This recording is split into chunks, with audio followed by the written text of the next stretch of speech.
Hello everyone. Today we are making this Merry Christmas card with the Christmas Rose stamp set.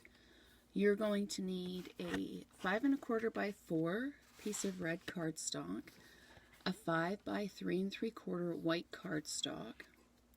You're going to need a scrap of white to stamp the Merry Christmas on, and you're going to need a scrap of red to cut your layers from using the nested label dies.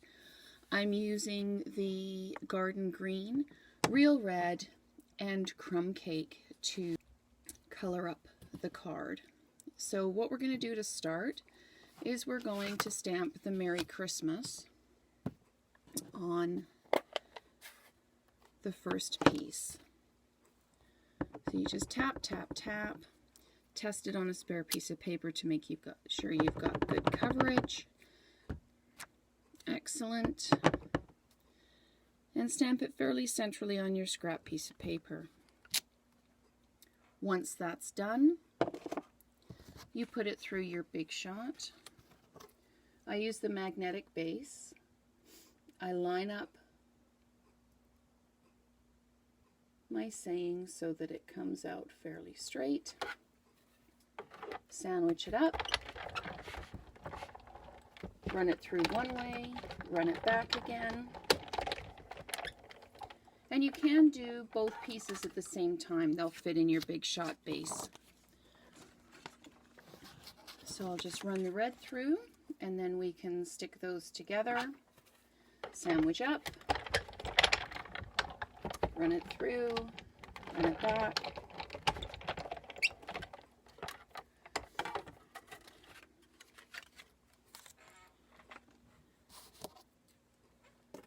And now you can stick these two pieces together.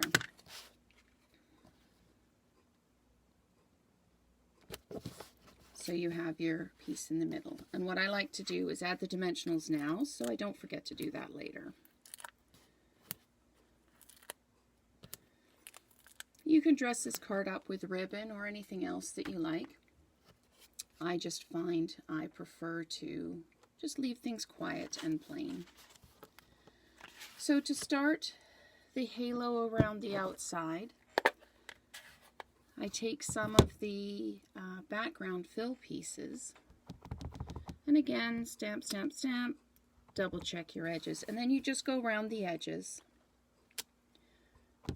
However deep you want your color to be, you can vary it a little bit. It can be really deep, it can be just subtle around the edges.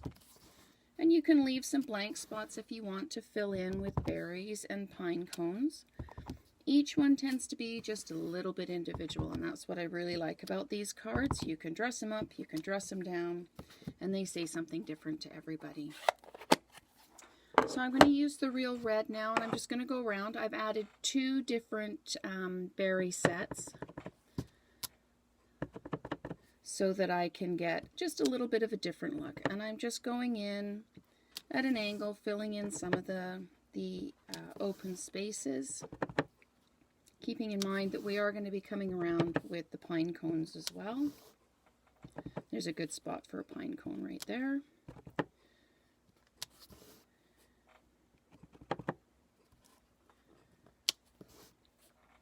And you can do this as busy or as quiet as you like.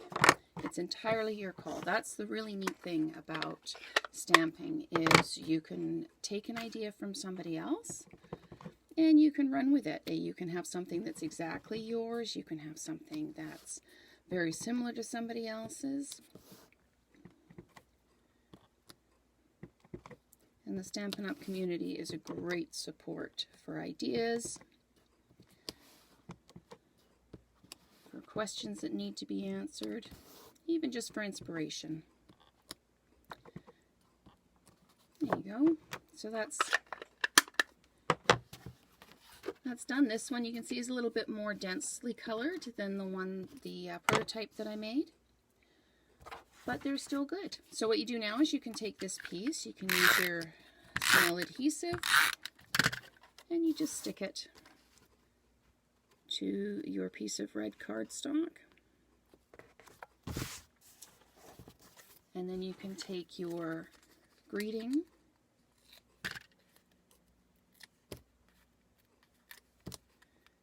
and you can dimensionalize it to the front of your card, as centered as you possibly can get it. There you go. And then you dimensionalize the back as well. Just gives it a little bit of depth to look at. And you put it to your card base. I used the thick Whisper White cardstock for this because the card does stand on its long edge. Just makes it a little bit stronger. So just peel all your adhesive backing off. Make sure you got your card the right way up. You'd be amazed how often it gets put on upside down. Center it, and there you go. There's your Christmas card made. You can look for links to purchase products or to the Stampin' Up website in the comments below. Thank you very much.